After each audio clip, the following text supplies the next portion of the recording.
Good evening, friends, and welcome to another edition of Crime Time with DutyRon and Ed Wallace. We are retired New York City police detectives and 9/11 World Trade Center first responders. Hey, if you like all things true crime related from a police detective's perspective, hit that subscribe button, hit that notification bell so you will get all things DutyRon and this guy right over here, Ed Wallace, when we go live or upload another video. Hey, tonight we're going to talk to you about a story that was put out today. It was all over the news. You had to be living under a rock if you didn't hear about this. The FBI and many law enforcement agencies, local, state, and federal, investigating an explosion at the Rainbow Bridge at the crossing into Canada from New York at Niagara Falls. This was a huge story. It developed sometime early in the afternoon, and I got numerous phone calls about it. Ed Wallace and I were back and forth all afternoon about this developing situation. Turns out it was a tragic accident, as it seems preliminarily right now, as they continue to investigate this thing. But before we get into it, Ed and I want to say a special thank you to you, our supporters, our subscribers, the Patreons, the folks who buy us coffee, everyone who watches the replay and leaves super thanks, and for those of you who contributed to helping us pay for our producer, our friend, Joshua H's funeral. You guys came through unbelievably, and Ed and I, we salute you. We salute you guys, and thank you so much. What you did for Josh's family is just unbelievable. Isn't it so, Ed? 100%, 100%. And I know they're very grateful. Word has gotten back to us how touched they are by what you all have done. You guys are amazing people, and you really, really touched my heart. And I know Ed feels the same way when we see community come together as we did for Josh in these last 10 days. It just, it's music to my ears, because that's exactly why I'm here, to help people, not only just victims and their families, but all of us together. We have a situation that happens. I want everyone to come together, and that's exactly what you guys all did. So thank you so much. From the bottom of both of our hearts, we thank you. So by a show of hands in the chat, how many of you guys have seen the story come across the wire? They were reporting a possible terrorist attack, terroristic activities. We had the Canadian authorities on alert. They closed down all 4 of the bridges, Ed, going into Canada from New York. It was a worldwide story. I saw Australia news. I saw news in New Zealand. This was worldwide coverage because of the headlines. Ed, you want to talk a little bit about why that happened and how that thing ran, how the news ran with this? Well, it was that the culprit that we seem to see more often than not. Law enforcement sources are telling us this is a terrorist attack. And I saw that live as it broadcast on Fox News, and other channels were saying the same thing. CBS is reporting that law enforcement sources are saying. I said, Here we go. Okay. Yeah. And I mean, and I was like, okay, there's some telltale signs if you're using we call it a VBED, and that's the acronym is for Vehicle Borne Improvised Explosive Device, right? And now when a device like that detonates by a checkpoint or so forth, there's usually going to be a crater. Right. No such crater. I didn't see any crater. So a huge fireball, okay, which could be what we call a fuel air explosion. Okay. I didn't see any of the telltale signs of that, or any shrapnel, debris that were flying. And usually with explosives, the fuel to oxidizer mixture is heavy on the fuel side, which when an explosive detonates that's heavily fuel based, it will create a black cloud as opposed to a white cloud. Right. And I didn't see any of the telltale signs of any explosives. So I was like, oh man, pump the brakes, folks, pump the brakes. We don't know what's going on just yet. And as being a crime scene, NYPD crime scene unit detective, you've been to all different types of scenes, right? mhm. So these are some of the signs as your professional experience you looked at. And I even got a phone call from our friend Billy Ryan from the bomb squad. And Mhm. I didn't hear a follow-up from him, but he was the first one to call me and tell me about this. Mhm. But yeah, so there's some people in the chat from that local area, from Niagara. I have been up there, and you and I spoke in the green room before we went live. I've been up there for professional reasons, on business, to pick up prisoners from Niagara County from the jail, and I know that area pretty well. I've been up there many times. I take a plane, a flight from LaGuardia up into that local region, and then we rent a car.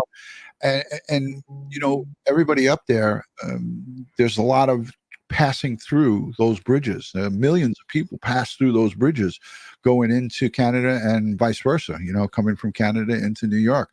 So it had a lot of people on high alert and on the edge, because if you guys recall, Governor Hokel here in New York, she said that I think it was last week sometime, that there was internet chatter going on possible terroristic activity during the holidays. Now, tomorrow is Thanksgiving, and we give thanks and praise to all of our community people here during Thanksgiving and all the holidays, right? But people are traveling, people are all over the place, and there's going to be the Thanksgiving Day parade. So this set everybody into a frantic tizzy. Today, people in my warehouse where I work were coming up to me and saying, "Hey, what do you know about this?" People in the executive side is, "Hey, Ron," they look to me. What do you got going on? And I was like, "Look, I'm looking at what you're looking at. These stories, and I have them saved here, are so wide range and varied. Like, like you said, I was watching that live Fox News broadcast, and it was like, credible law enforcement says it's terroristic activity. In fact, what we know now, what's been confirmed by Governor Kathy Hochul, that this was a accident. But Accident Investigation Squad, and if you could just talk a little bit about what they do and how they come to the determination of, was it a stuck gas pedal? Was it a medical emergency? Because that vehicle was flying.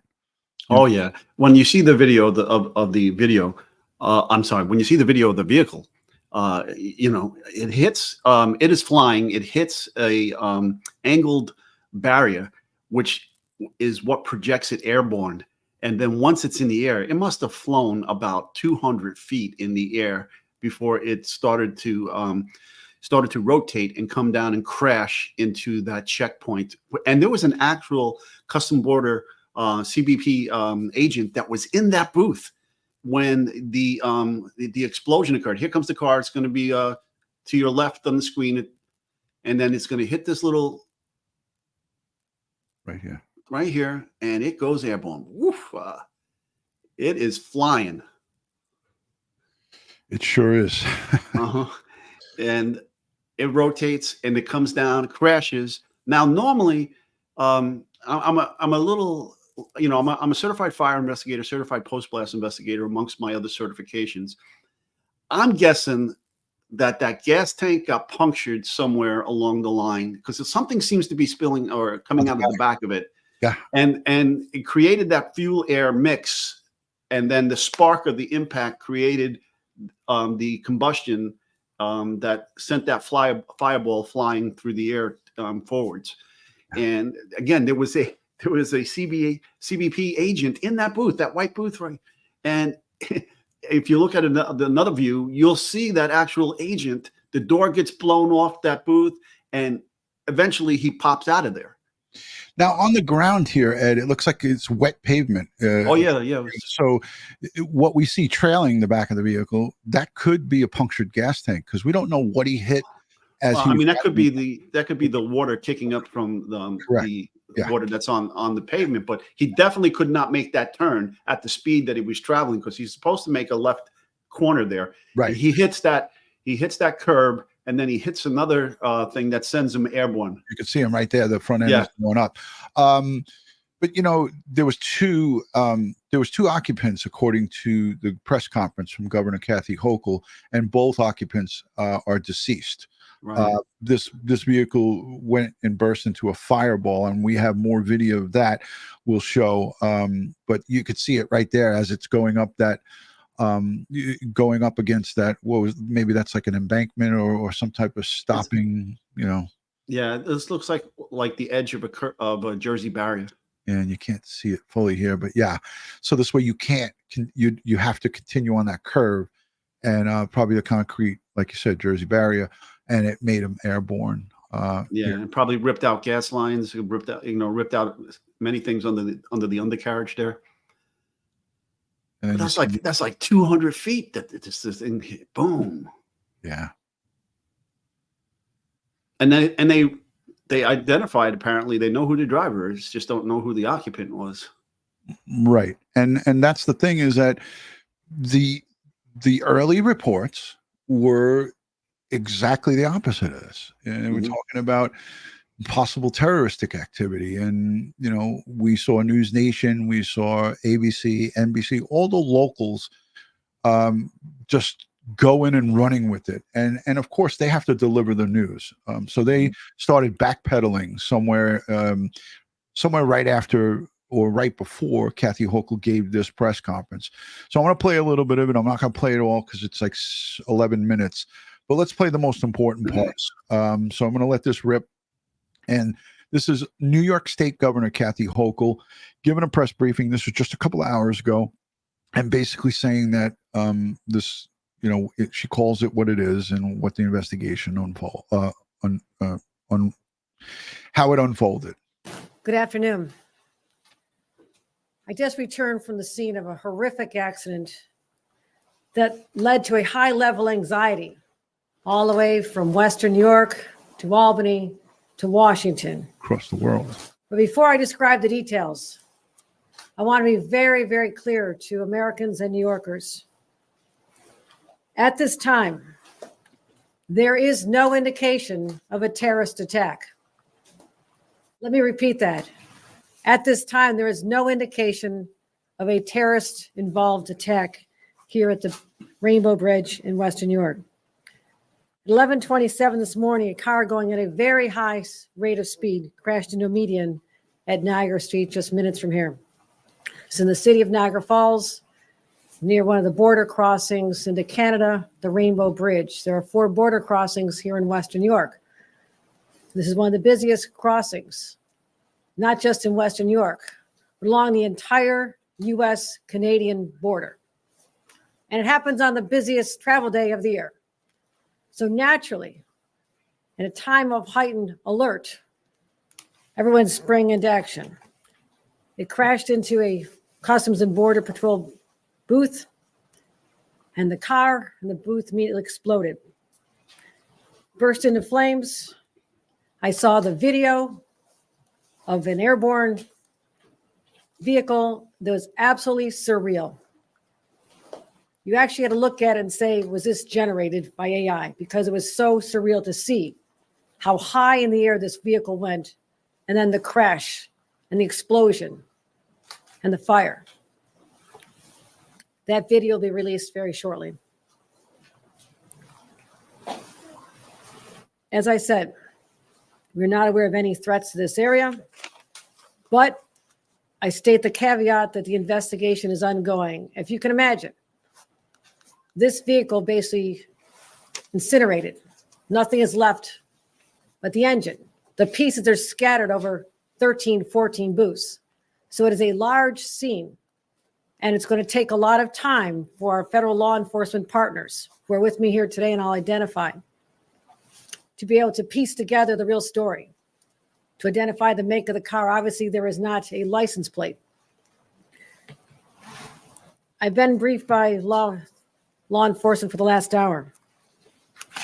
New York State Police, Colonel Andy Crow, Colonel Allen, other law enforcement officials. I've been joined by Andy Bowker, who's the special agent in charge of the Customs and Border Patrol. I was also briefed by the SAC from the FBI. Also is on the phone with Secretary of Homeland Security Mayorkas. The FBI Director, Christopher Bray, has reached out. The White House has reached out. My staff has been in communication with all of them.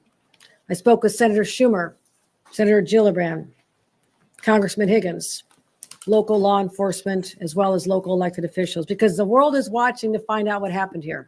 And again, at a time when there's such high anxiety, stress levels are already high. And we've been on heightened alert since October 7th. That's why it's so important for me to stand here and tell the world based on what we know at this moment. And again, anything can change. There is no sign of terrorist activity with respect to this crash. We've identified that this is a local individual, a Western New Yorker. 2 individuals died in the vehicle. The Border Patrol individual working in the booth was injured. The booth literally protected that individual. They went to the hospital with minor injuries and have been released. There is also, again, the busiest travel day of the year. There's a major disruption.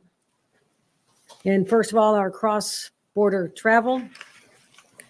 Right now, the Rainbow Bridge will remain closed while law enforcement continues investigation. Again, this is a large, widely scattered scene, and we're trying to identify all the elements to make sure that there is no unforeseen situations that we need to address before we can open again to the public. We're going to make sure the public is safe before they go back on the Rainbow Bridge. Also make sure the structural integrity of the booths, also very important. Our state DOT will be involved in that as well. The Whirlpool Bridge and Lewiston Queenston Bridge opening early this evening, probably open by now. Can anybody confirm that? Yeah. We're open now. Okay. They are open now. There's been a lot of people trying to get across. I appreciate that. The Peace Bridge, which was open, is already reopened half an hour ago. For those traveling by train, unfortunately, Amtrak has temporarily suspended its cross-border service between New York State and Canada. And the Buffalo Airport, despite early reports, the Buffalo Airport was never closed and everything is normal. Domestic flights are still active. There has been no cessation in service there.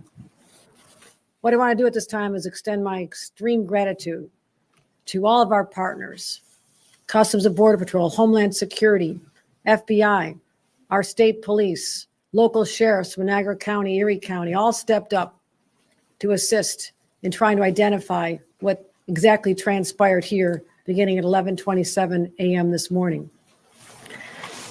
They gave up their time from their families. They showed up.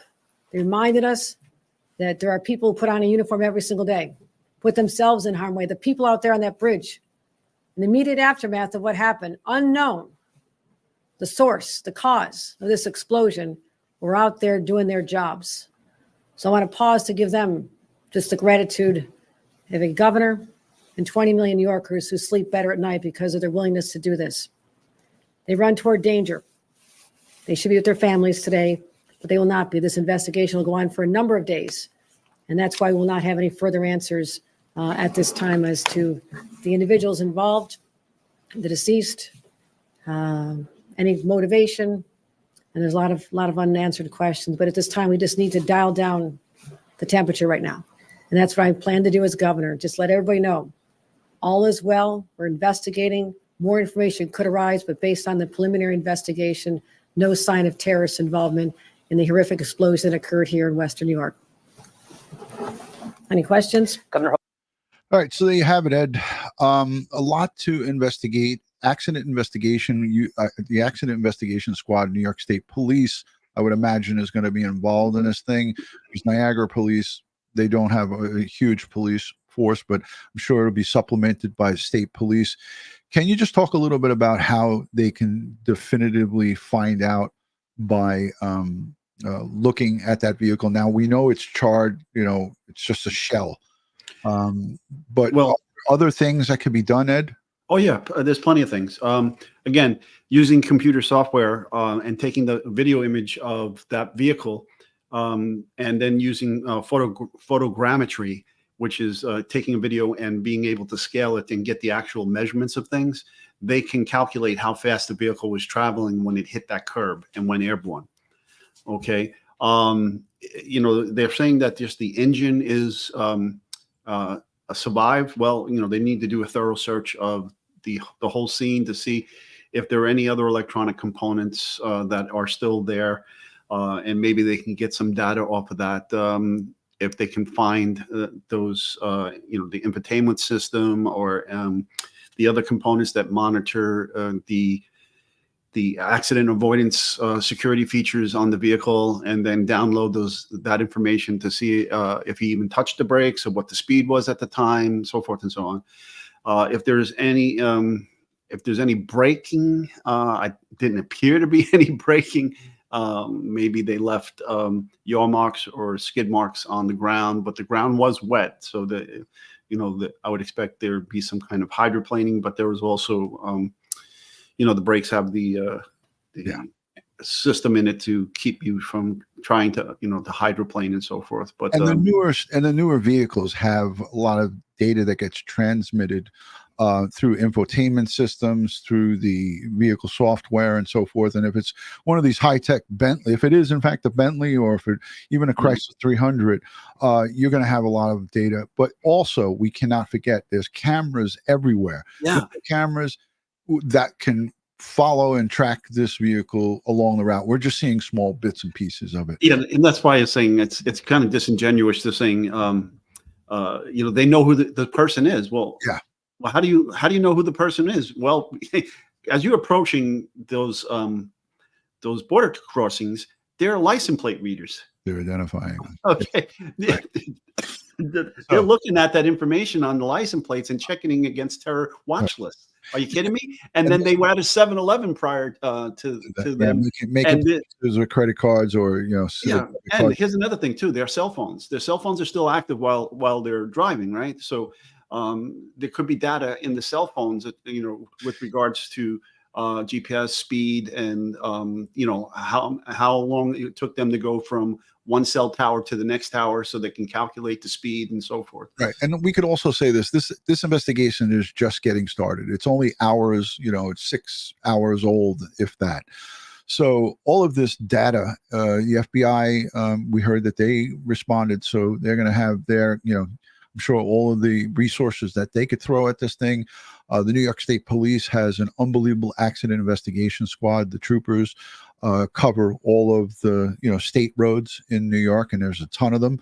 So they're going to be doing everything possible to figure out what happened here, and it's going to take some time. But I want to play, and there's a lot of doubting Thomases in the chat, and I respect everybody's opinions and thoughts as long as you're respectful about it. I know some people don't like Kathy Hokel, some people like her, but I just ask that you just be civil about it, and here you can voice your opinion as long as it doesn't cross that line. So I do respect everyone, and I encourage all the new viewers to consider subscribing to DutyRon and Ed Wallace, because we bring it to you straightforward. We give you both sides of the story. Let's listen to an early report from a witness who saw this vehicle go by. He described it as a Chrysler 300. This guy with a Boston Bruins cap on gives it to the reporter straightforward. The reporter was being a little bit pushy with him. He was looking to lead him into certain areas, and this guy didn't budge. He was just like giving it to him straightforward. So let's take a listen. This was from earlier today. I watched this from my office at work today. My wife and I were walking down Main Street here, and the car was coming flying back here, like over 100 miles an hour. We could hardly even see. You guys hearing the audio okay? There was a car in front of him. He swerved around it, and then it looked like he hit the fence, and this fire started, and then all of a sudden he went up in the air, and then it was a ball of fire like 30, 40 feet high. I've never seen anything like it. It was really incredible. I'm sorry, sir. You were walking, where were you walking? We were walking up this way. Yeah? Yeah. And then describe it again. So okay, so we were walking up towards us. Turn towards us. Sorry. Yeah. So we were walking up the road, and we seen this car coming down towards the border, and he was flying over 100 miles an hour. There was a car in front of him. He swerved out, went in front of the car, hit the fence, went flying up into the air. He hit, I think there was a elevation part. He went up into the air, and we just seen the fireball, and that's all we could see. It was just covered in smoke everywhere. So the car was coming from the U.S. into Canada, towards Canada? Yes, it was going towards Canada, yes. Okay. Did it actually hit towards the bridge? Where was that elevated area? There was a fence there that fenced off around there. It looked like it hit part of the fence because it's all damaged. And then it went elevated up, and then it went up into the air, and then it was just a fireball and smoke everywhere. And did you see officers like pulling weapons or doing anything like that? Not till later. I had never seen him pull a weapon, but it took about 10 minutes for, like, the border police were there, obviously, but it took about 10 minutes, and all of a sudden there were just police everywhere. All right. Did you hear any other noises or anything? We heard a big bang. Yeah. Real loud bang, and then Yeah. then you saw this car and the explosion. Yeah. And I said, there's no way that guy's going to stop. There's no way he can stop. He's just going too fast. You couldn't tell if it had what kind of license plates on it or No, anything like no, we couldn't, no. that? Well, how would you describe the car? It looked like a Chrysler 300, but somebody told me it was a Bentley, but there's similar cars in that. So yeah. Okay. And he was swerving as he was going down this road here, fishtailing, because he was going so fast. Were there any police cars following him? No, I didn't see not one, no. And we waited, and we actually walked back to the border, and then we were there about maybe 10 minutes, and the police all started to come. How many people could you see? How many people were in the car? Do you think No, just the driver? I have no idea. No, we couldn't see. It was just, he was just going so fast. You never saw anything like this before? I've never seen anything like this. It was just incredible. The fire was so high up in the air. My only concern was I hope nobody else got hurt, because if anybody was in that way, I don't think they would have survived. Did you see any ambulances or? They came after, but it was quite a bit after. The fire trucks are there obviously first, and then the police came, and there were all kinds of police that came, and then the ambulance came after. You couldn't see anybody being put in the ambulance? No, I couldn't. No. Okay. Did they talk to you? Did they question? They got my number. I told them I seen what happened, so they took my phone number down. They said they would contact me if they needed to. Wow.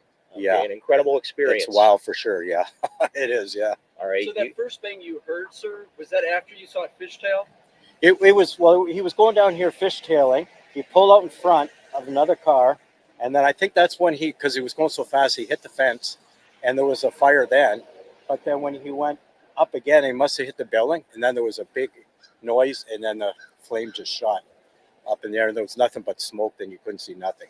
So do you think it actually hit like one of where the bridge inspectors are, or do you think it was the fence more?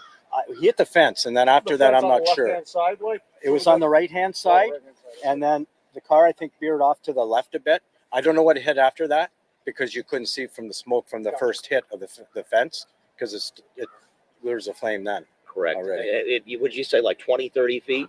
Yeah, I would say when we seen the major, it was at least 30 feet. Yeah. And it was the car you think that blew up? I would say so, but I don't know for sure, because Right. I don't know what it hit.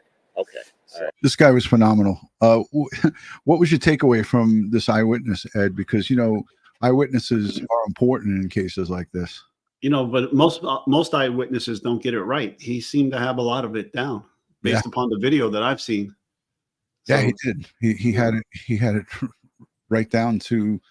I listen again. We interview so many different people at different scenes, and we could get 5 different accounts of something. And this guy, like you said, he had it pretty close. I want to play this. This is from Instagram.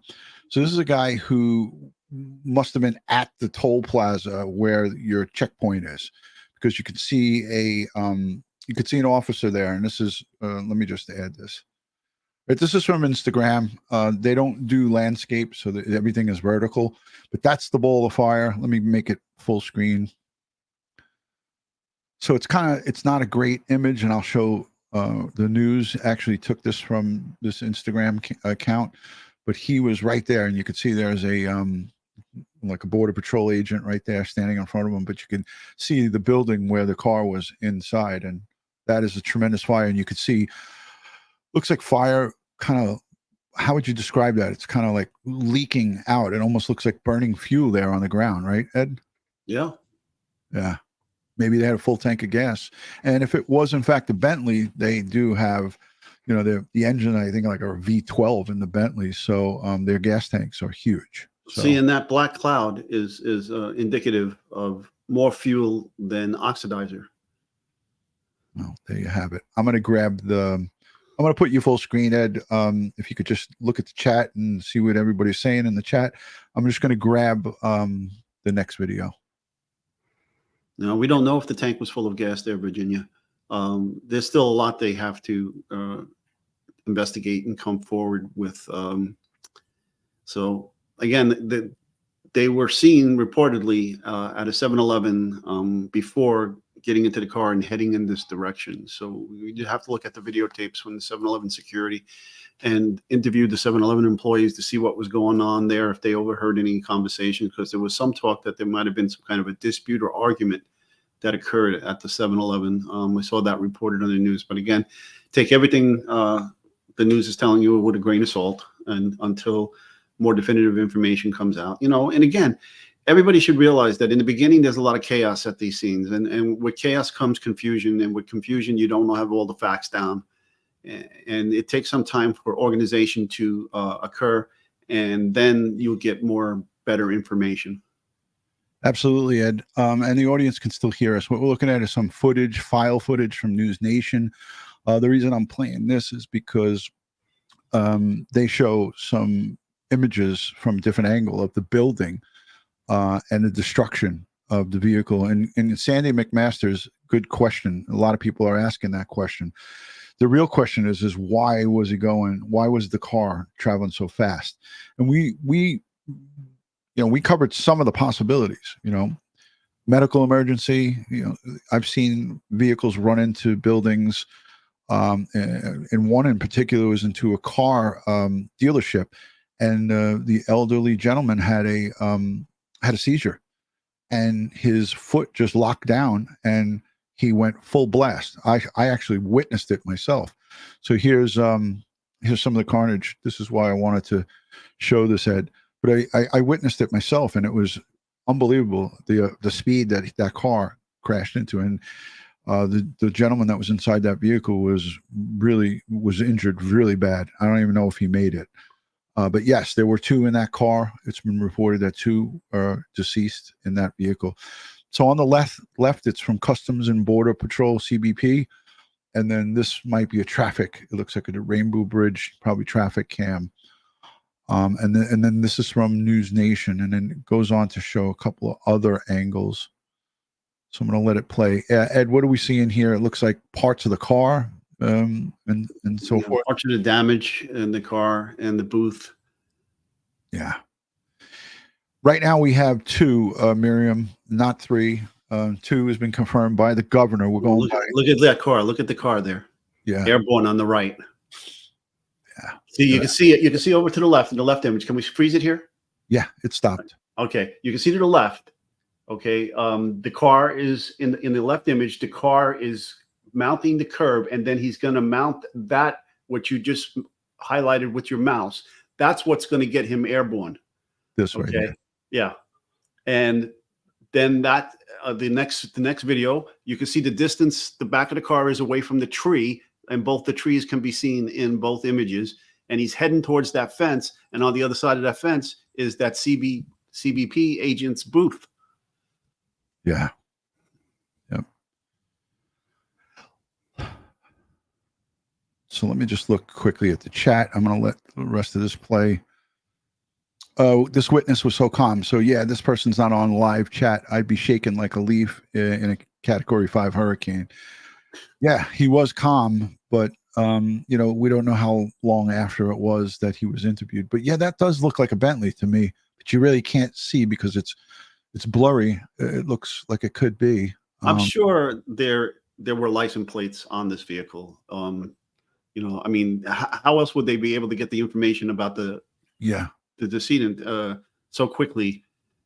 Right. And she was very definite about that. We have, she said a Western New Yorker.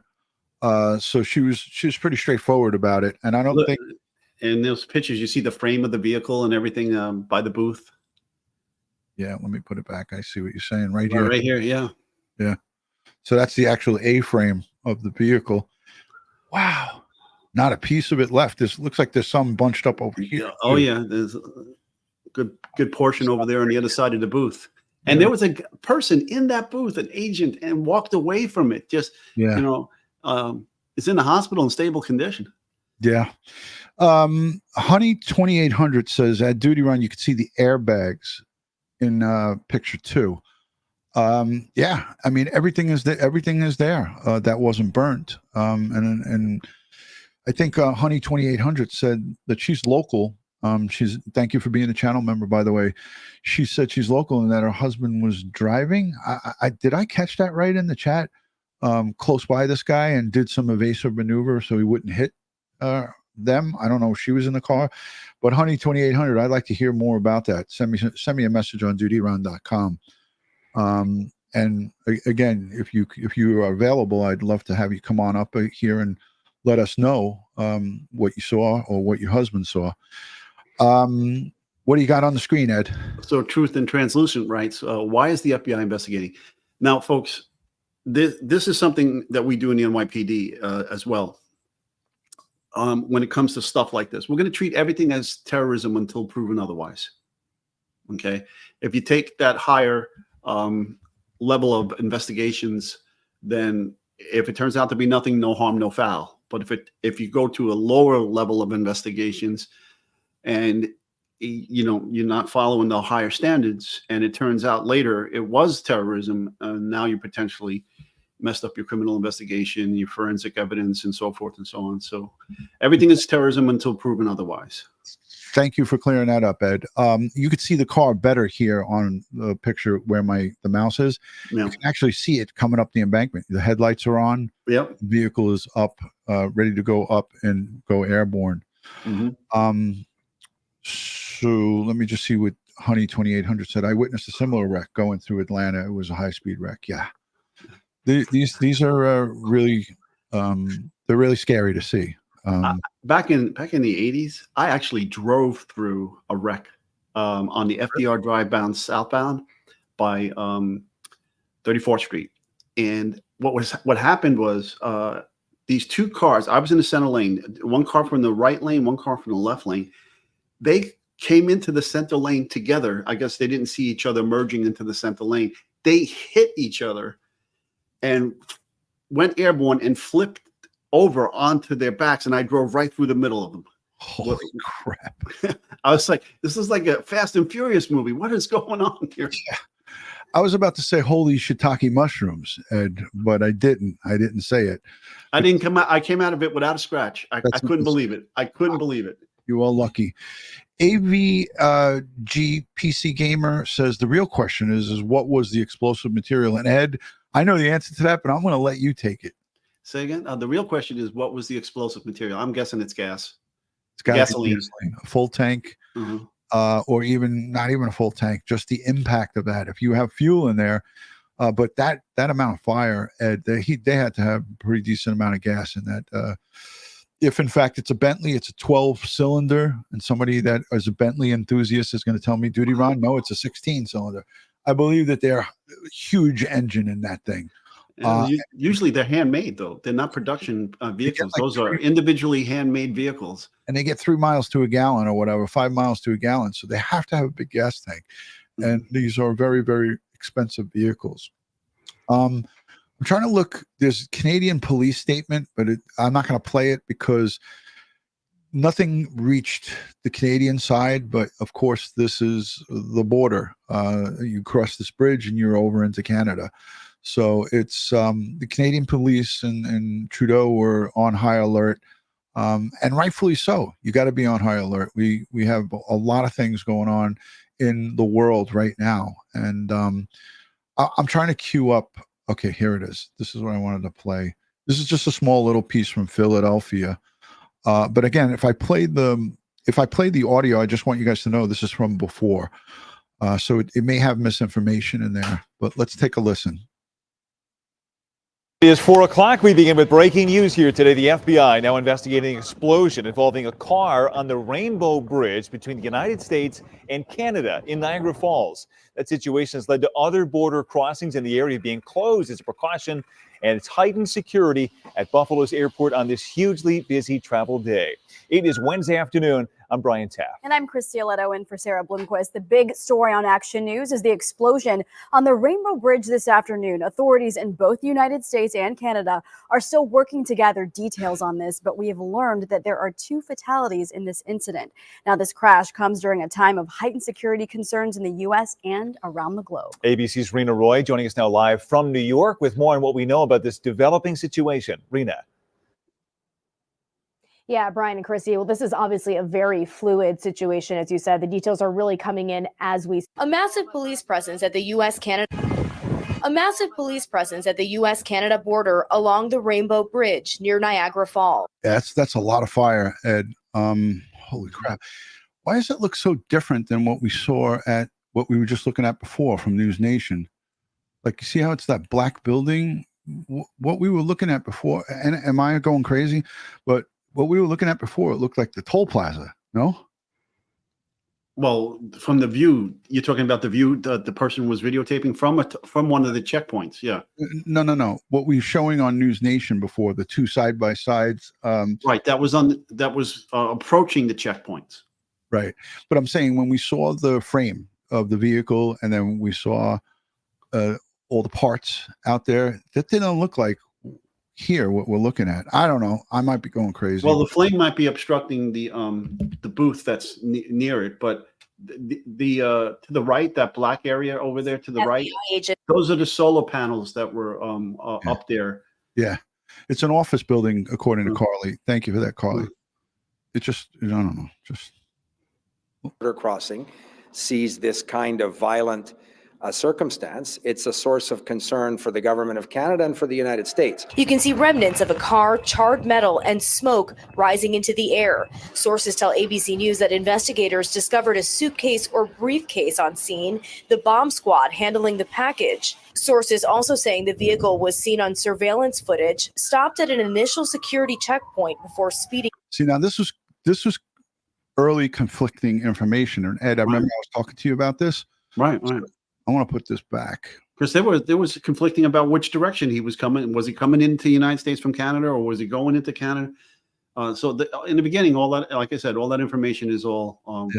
This was from 4 o'clock today, our time, Eastern time, and I think Hokel's news conference was somewhere around 6, right, between 5 and 6, I believe. So, but let's play this again. States. You can see remnants of a car, charred metal, and smoke rising into the air. Sources tell ABC News that investigators discovered a suitcase or briefcase on scene, the bomb squad handling the package. Sources also saying the vehicle was seen on surveillance footage, stopped at an initial security checkpoint before speeding up and crashing into the second. And that we talked about how that seems not probable, because if it was stopped at a checkpoint, how would it have enough? No, to reach that speeds? No. Yeah. No. And again, sources. She's quoting sources. Right. You know, so let's go back to that. Sources tell ABC News that investigators discovered a suitcase or briefcase on scene, the bomb squad handling the package. Sources also saying the vehicle was seen on surveillance footage, stopped at an initial security checkpoint before speeding up and crashing into the second checkpoint. It's unclear what caused the explosion. This is an evolving situation. Information is coming into Canadian authorities from their American counterparts. Literally minute by minute. Authorities shutting down the bridge along with others in the area. We will continue to be engaged. We will provide updates. Updates I can give right now is there are 4 border crossings that are right now closed. Local law enforcement also placing canine officers. So again, the suitcase is, according to sources, it's not been confirmed. And we know that all of the earlier reports were all pretty not on the money when it comes to some of the stuff. But again, vehicle identification, the VIN numbers, the video that recorded this vehicle as it traveled prior to all of this happening, and license plate readers in the state of New York, Ed, you and I both know, they're all over the place.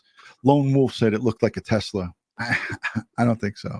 Well, it wouldn't have gas. Yeah, definitely wouldn't have gas, and it wouldn't have blown up like that. Battery packs all on the bottom of a Tesla, I don't think would create that type of fire. But we're no experts on that. So, but I tell you, when the batteries do go on a electric vehicle, it's very dangerous fire. Very dangerous. But an explosion like that? No, not like that. When they go on fire, they go on fire. Yes, we've seen that. Anyways, let's look at the chat. Let's look at the chat as I queue up the next video, and then we're gonna get on to another point of business that we want to take care of tonight. And that is actually wishing everyone a happy Thanksgiving. But before we do that, Ed, I want you to just scan the chat while I look up this next video. Okay. 9 News Australia. And this is, I only want to point this out is because in the beginning of this broadcast, we said that this was an international story, and it spread like wildfire across the world because of the word terrorism. And it spread across the world again very quickly. And many news outlets were reporting on it. So let's take a peek at what 9 Australia had to say. Terror has returned to the United States. A vehicle has crashed into a checkpoint structure and exploded on the US-Canada border. The FBI Joint Terrorism Task Force now investigating, and early reports say 2 people in that car are dead. It's happened on a bridge crossing at the iconic Niagara Falls. The US has been on heightened terror alert amid the conflict in the Middle East, with security bolstered coast to coast. Canadian authorities are right now urging vigilance. Obviously, any time a piece of infrastructure as important to Canada and the United States, like a border crossing, sees this kind of violent circumstance, it's a source of concern for the government of Canada and for the United States. So we're taking this circumstance. Same to you, Lone Wolf. Enjoy. Happy Thanksgiving. Speculate. Thank you for being of this particular circumstance, the reasons why this may have happened, until we have more accurate information, is simply not responsible. Now let's go straight to 9 US correspondent Jonathan Kersley, who is following this rapidly developing story. So many questions. Jono, the White House and the FBI are closely monitoring. Yeah, the White House National Security Council says that they are closely monitoring the situation on the ground. The FBI says it is a very fluid situation. Right now, you have a situation where the FBI Counterterrorism Task Force has been asked to monitor every single point of entry into the state of New York. This car exploded into flames at the checkpoint. CCTV that has been released in the last half an hour or so shows the power of this explosion. It has been reported the car was traveling upwards of 160 kilometers an hour from the US side into the Canadian side of the border when it flipped and exploded. Ed, what was the white stuff that went forward? Is that smoke or was that Bring it back. Yeah, it was either smoke or it looked like some type of, it's right here. So shows the power of this explosion. It has been reported. It's probably a combination of the fireball and the instant vaporization of the water on the ground. That's pretty intense, that video right there. Wow. In the last half an hour or so. Damn. Had to have been a full tank of gas. Explosion. It has been reported the car was traveling upwards of 160 kilometers an hour from the US side into the Canadian side of the border when it flipped and exploded on impact. 2 people now reported in that car to be dead, and authorities are now working to try and find out exactly what the cause of this was. Fox News here in the United States reporting at this stage that it may have been an attempted terror attack. So that is obviously an avenue that authorities are going to look at on this Thanksgiving weekend. It is the busiest travel time of the year here in the United States. I mean, think about what the people in that area must have thought. Just looking at this image right here, Ed, this person is sitting in his car, he or she, and it looks like something out of a war scene. Thanksgiving. I mean, look at that. Yeah. Terrifying, for sure. But again, when the news, and I'm glad that we didn't go live. There was a couple of YouTube stations that were, broadcasting it live, and people just jump on the live breaking news. I'm glad that we had some time to absorb what was going on, but in the times that we're living in, because of everything that's going on across the world, this is what human nature does. This is what we do. We right away correlate it to something that could be the worst case scenario. And I'm thankful that in this case it wasn't preliminarily as it stands right now. And there's still a lot of investigations. Governor Hokel said that this investigation will go on. Ed, in your assumptions, with your experience, what would you say it would take to wrap up an investigation like this on a holiday weekend? Well, they got a lot of assets working on this, federal, state, and local. And so I would see that we're probably going to have another press conference, maybe later tonight at 11 o'clock news, with more detail. And then by tomorrow morning, we'll probably have a more definitive answer as to who the potential occupants of the vehicle are, and what their backgrounds are. Yeah. And I would, we have tragic loss of 2 lives. We don't know the entire circumstances just yet. And thank God that Custom Border CBP agent wasn't too severely injured. And boy, does his family have a lot of Thanksgiving this year. Right. Yeah, I figure by tomorrow we'll have definitive answers to many of the main questions here. Yeah. And I think that there's a lot of people joining in late and haven't watched the whole live stream. I encourage you to go back and watch the replay. Video surveillance, license plate readers are all at these locations as these vehicles, or not just this vehicle, but any vehicle approaches this location. And some of them are set back, some distance before even the vehicles are arriving up at the checkpoint. So, especially on bridges. I mean, yeah. So, as you approach the bridges, you're going to see it. Right. And this is not just a regular bridge, Ed. I'm sorry. Right. I don't mean to interrupt, but this is not a regular bridge. This is a bridge that leads to the border into another country, into Canada. Right. So, and they'd be able to rule out explosives or rule in explosives relatively quickly with residues left on scene on surfaces of the building and the structures nearby. Simple colorimetric tests and simple electronic devices that we have, like ion mobility spectrometry or gas chromatography, or even a wet chemistry kit that you swab the surface and then put the various reagents on it in the presence of specific explosives. It will give you a specific color change, alerting you to the fact, hey, that this explosive is potentially here. And then you run the sample to the lab for definitive analysis using a gas chromatography mass spectrometer. Ed, I love it when you use those big words because you know about all this stuff. This is what you teach. Right. And the same thing for gas. Yeah. Yeah. Mm-hmm. Hey, Carly, thank you for always being here and always putting these great questions and comments in the chat. I can't tell, Carly, how much we appreciate folks like her. There's so many of them here in our chats.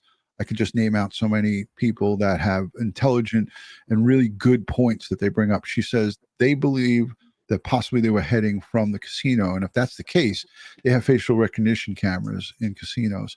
Absolutely. But at these locations, as Ed and I just mentioned, these sensitive border crossings going from one country to another, they're going to have sophisticated advanced technology to not only read the vehicle identification, license plates, VIN numbers, but also facial recognition could be utilized at these borders as well, right, Ed?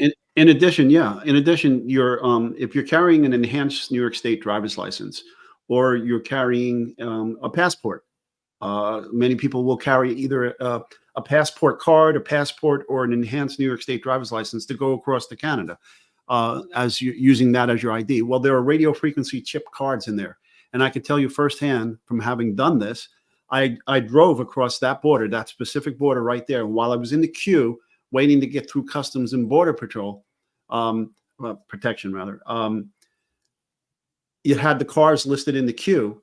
And I took my enhanced driver's license out of its protective sleeve, and they were able to read it before I got to them. So they had all my information as to who I was and where, my address, my date of birth, all of that information about me before I even got to the booth. Wow. That's pretty, I mean, I never crossed over from Niagara into Canada. That's fascinating to hear that. So here, this is what's going to be coming into play at this location. And they're going to have so much technology. It's going to be ridiculous. This is a good map to show you exactly where the Rainbow Bridge, the International Bridge, is. And so this is the New York side, and boom, straight across over into Canada. And as I explained in the beginning, there was like 14 million crossings in 2023. 14 million vehicles going across from New York into Canada and Canada back into New York. So it's a very high traveled crossing, and there's a total of 4 of them that go in there, and they were all shut down at one point. But we heard from the governor that those crossings were now, as of that press conference, back open. Ron, take me off screen for a second. I just want to go get something. Sure. All right, Ed is going to get something. He's got some demonstration. I know Ed very well. He's going to probably demo something to us. But let me just say this quickly. I want to say thank you to each and every one of you who subscribe here. The subscribership here is a valued community resource. You guys are our eyes, our ears, and the questions and the way that you respectfully ask questions of us is second to none. So I salute you guys, and I want to say thank you. And as far as the loss of our producer and friend Josh, good old Joshua Hernandez, this channel will never be the same again, but we are going to move forward, and we're going to move in a forward positive direction. And I just want to say thank you to everyone who supported Josh's family in his time of need. Not only was he an organ donor and a hero in his death, he was an unbelievable resource for Crime Time with DutyRon. He has created our website and everything that you see here. All of this tech and all of this stuff was thanks to Josh. So I want to tip my cap to Josh, and Popeye's doing the same thing. Ed, what do you got? That was quick. Yeah, it was quick. All right, so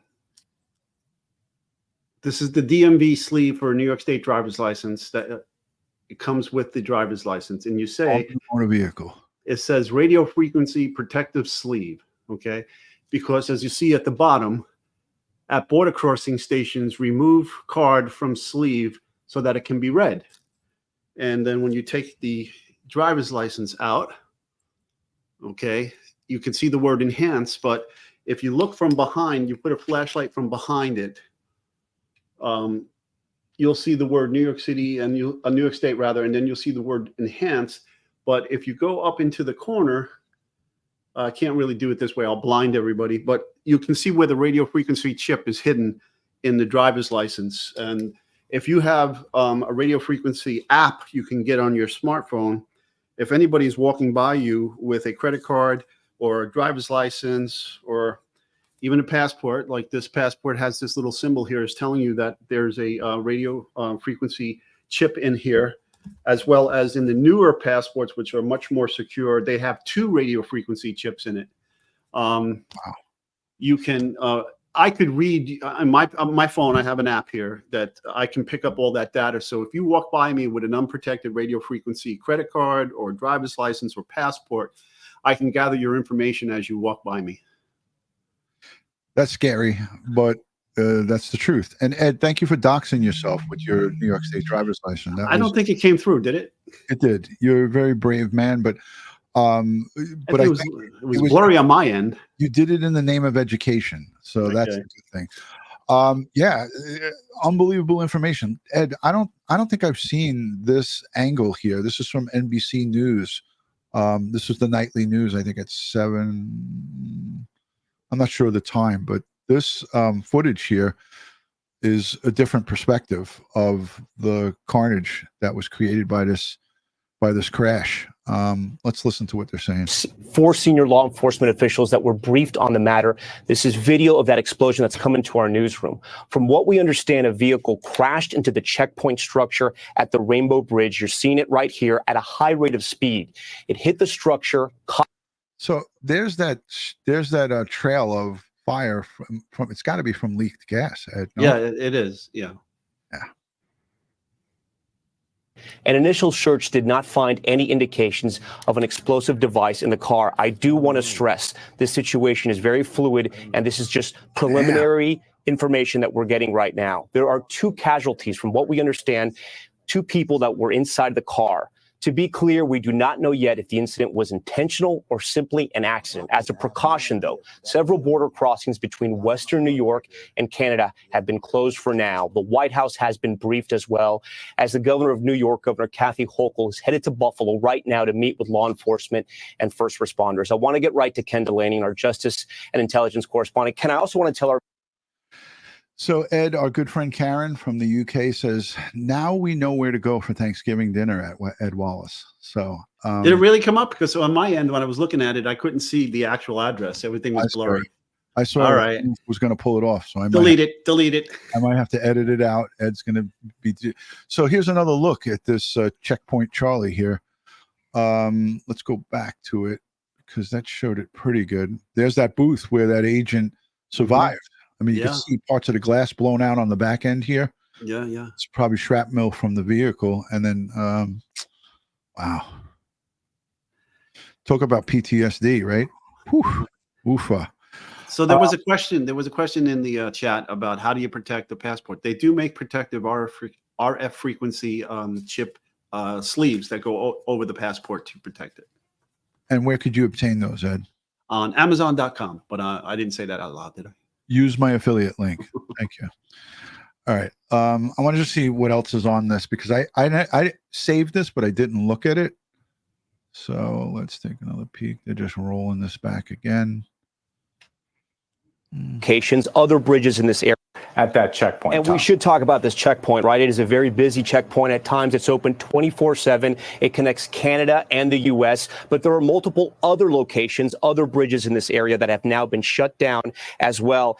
And Ken, explain to our viewers, because lawmakers have brought up the issue about the safety of the border, our northern border with Canada, and if it indeed could be at times a soft target. Yeah, that's right, Tom, because there is concern that there are not enough resources, at least that's what you hear from critics in Congress, devoted to defending that portion of the border, given the crisis on the southern border and the surging of officers and resources to the south, many other soft targets across the country. Ken, I want to put up the statement we have from the FBI. Concrete evidence, you may see. This is a car crashed into the checkpoint and then exploded. You're looking at video, the first piece of video that I think we've seen enough of this, Ed. I want to just say this. Why do I keep doing that? I want to just say this. Wednesday night before Thanksgiving, it's usually a night where people get together, and I don't know about your high school, but my high school friends, we used to always get together Thanksgiving Eve. We'd go to like a local bar, and everybody would take a cab home or walk home, have a couple of drinks, reminisce about what the year has brought to us, and you're always giving thanks and praise. And tonight, on the eve of Thanksgiving here in the United States, Ed and I want to just say thank you we're thankful for you guys, all of you here that are part of our community, like Katina, who's a Patreon supporter, a channel member, and like all of the above. Is she challenging you, Ed? No, she's asking if aluminum foil will block the radio frequencies, and the answer is yes. Yes, yeah. That's why people use aluminum foil to shoplift. Also, people wrap their Easy Passes with aluminum foil. Also, you can get what's called a Faraday bag. For those of you who are interested in that, you can stick your phone in there, and then you won't be able to receive any information from your phone, so forth. We do not have the name of the driver. That has not been released, nor would we release it at this point because everything is preliminary at this point. I'm going to wait for local authorities to release that information. Like if that doesn't come from New York State Police or the New York State Governor, I'm not gonna put that name out there. Lieutenant Pete Pranzo, Harlem Raiders. Thank you, boss, for all you do, and thank you for you and Rochelle's support here. He says she's cooking up a storm right now. My wife too. Yeah. I can smell it. It smells yummy. Ed, there's our good friend Angela S., and we want to send her our strength and prayers and positive vibes on the loss of her brother recently. Amen. So Angela, the rest of our community, and as far as Ed and I, we've been back and forth with you, sending your support, strength, prayers, positive vibes. We love you, and we thank you for all you do here, and condolences to you on the loss of your brother. Let's see. I'm going to look at the chat really quick. DutyRon and Ed, Bama Sin is here. Carolyn White. Carolyn White is advanced. She says, my wallet and purse is RFID protected. If it wasn't when I went at a garage paying for fuel, my bank rang to me and asked if I paid for a taxi in France. I'm in the UK. Wow. Yep. It's funny. I have a George Costanza wallet. If you all know what that is, it's so big I can't stick it in my back pocket. I have to put it in a bag. Yeah, because there's all ones in there. That's why. Ones. You got a bunch of singles in there, or $2 bills. What am I going to a gentleman's club? What are you talking about? Yeah, Darlene Wolf, our good friend, a former Long Islander, now I think down in Florida. Thank you for being here and always supporting, and thank you for your service with the EMS. Always appreciate you. Carol says happy Thanksgiving to all. Happy Thanksgiving. And it brings me to the point where I want to do this, Ed. I want to take us off and put the happy Thanksgiving branding on. Let's see if I could do that. Josh is going to be proud of me. So there it is. Let me take me and Ed off for a second.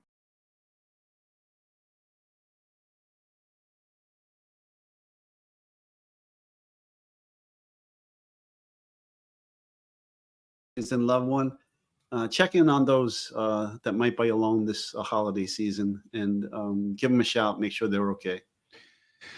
Absolutely. And Ed, unfortunately, you got cut off there because I was fumbling with the technology and I cut you off. But if you could repeat what you said, because I thought it was an important point. I said I wished everyone a happy Thanksgiving, and for those of you who know somebody that may be celebrating the holidays by themselves, please check in on them and let them know you're thinking of them and make sure they're okay. Amen to that. And definitely reach out to loved ones that you may or may not have spoken with recently. Make amends with your family.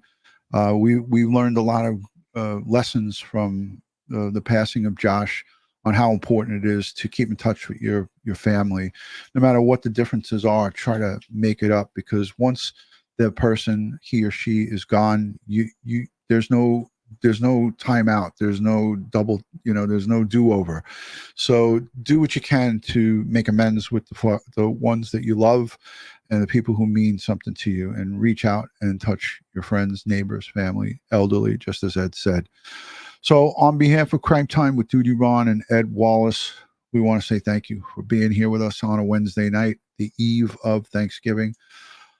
We're back. We're going to be going forward. Some of the wind was blown out of my sails, to be honest with you, because the loss of Josh, really, I took it hard, and I tried my best to keep it from you guys, but it was just difficult for me to hit that go live button again. And tonight I just decided to do it. We planned it for a while, Ed and I feel like I'm going to be back, and we're going to be covering a lot of great cases. We're going to be doing some Forensic Fridays and a lot of different new shows. So stick with us, stick here, and tell your friends about Crime Time with DutyRon. We appreciate it. If you could give us a thumbs up, like, and subscribe, we greatly appreciate it. Ed, you got something to say? I know it. Yeah. It's the holiday seasons, folks. So you got to be more vigilant than ever nowadays with crime and terrorism, especially if you're out there at the mall shopping and buying gifts and so forth. Don't make yourself a victim. So stay safe, stay prepared, and watch your six. Keep that head on a swivel and be safe out there. Happy Thanksgiving. God bless everybody. We'll see you soon. Peace and love from Crime Time with DutyRon and Ed. Happy Thanksgiving. Thank you. And we're going to leave with the cop team, Kara, Oscar, and Popeye, but also stand by for this message to play the Happy Thanksgiving message from Ed and myself. Peace, guys.